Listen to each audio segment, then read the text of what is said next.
नमस्कार, आप देख रहे हैं दूरदर्शन किसान और मैं हूं आपके साथ हैदर ज़ैदी। किसान खेतों में हर दिन पसीना बहाते हैं और नया इतिहास लिखते हैं। किसान सिर्फ अन्न नहीं, हमारी जिंदगी की आस लिखते हैं। और ये इसलिए मैं कह रहा हूं क्योंकि सच के साथ में आज हम बात करेंगे एफपीओ पर। एफपीओ एक ऐसा मुद्दा है जिससे हमारे किसानों की जिंदगी बदली है। एफपीओ से जुड़कर वो नए इतिहास रच रहे हैं और इसीलिए इसी से जुड़ी हुई एक खास रिपोर्ट हम आपको दिखाते हैं और उसके बाद सीधे लिए चलते हैं एक खास पैनल के पास।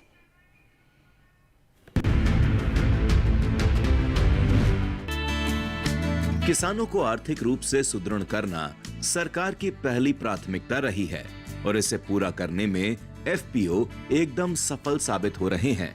बता दें कि एफपीओ किसानों द्वारा बनाया गया एक सामूहिक संगठन होता है जिसका उद्देश्य कृषि कार्यों को अधिक संगठित, लाभकारी और टिकाऊ बनाना है।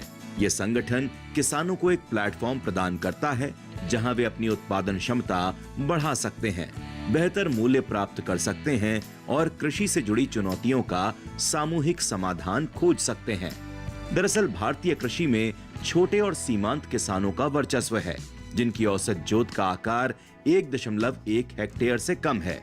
कुल भूमि जोत के 86% से अधिक छोटे और सीमांत किसानों को उत्पादन और उत्पादन के बाद के कामों जैसे उत्पादन टेक्नोलॉजी तक पहुंच, उचित कीमतों पर गुणवत्तापूर्ण साजो सामान, बीज उत्पादन, मूल्यवर्धित उत्पाद, प्रसंस्करण, ऋण, निवेश और सबसे महत्वपूर्ण बाजार दोनों में चुनौतियों का सामना करना पड़ता है।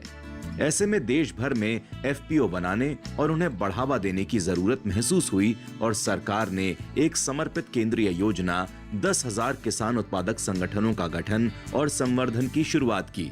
ये किसान उत्पादक संगठन किसानों व उत्पादकों की ऐसी चुनौतियों का समाधान करने और उनकी आय बढ़ाने में काफी महत्वपूर्ण साबित हो रहे हैं। सरकार ने 2023-24 तक देश भर में 10,000 नए कृषि उत्पादक संगठन स्थापित करने का लक्ष्य रखा था, जिसे पूरा कर लिया गया है। 10,000वां एफपीओ बिहार के खगड़िया जिले में पंजीकृत किया जा चुका है। एफपीओ के फायदों को देखें तो एफपीओ छोटे और सीमांत किसानों व उत्पादकों को उनके उत्पादों की बेहतर कीमत दिलाने, परिवहन लागत कम करने और पूर्ण उत्पादकता को बढ़ाने में सहायक साबित हो रहे हैं।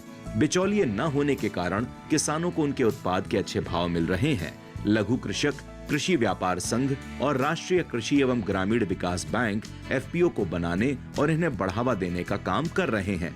अब तो एफपीओ ई नाम प्लेटफॉर्म से भी जुड़ रहे हैं।